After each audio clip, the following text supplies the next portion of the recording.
Just 2 months after Superstorm Sandy, people living on the Connecticut shoreline are taking another real big hit tonight. Boy, it's been just a special 6 months, hasn't it? Flooding is once again a concern in communities like Fairfield.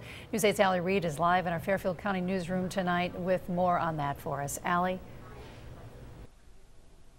Good evening, guys. I guess I got a prime location in here, nice and dry and warm. But earlier today, we were outside this afternoon in Fairfield where the snow was falling steadily and residents weren't only shoveling, but worried about more water flooding into the streets.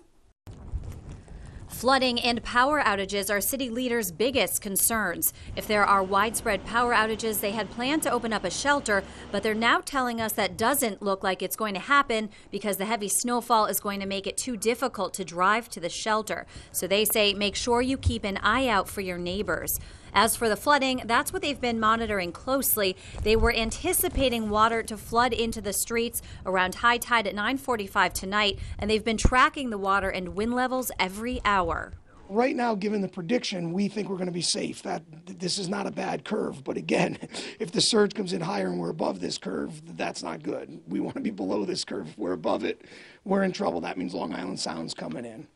We went out with Scott to check the water levels, and as of late this afternoon, it looked like there could be some good news. As of right now, if we continue along this pattern, we should not see flooding? That is correct. We're optimistic right now with the early numbers, but we'll be back here in 2 hours to take the next elevation again.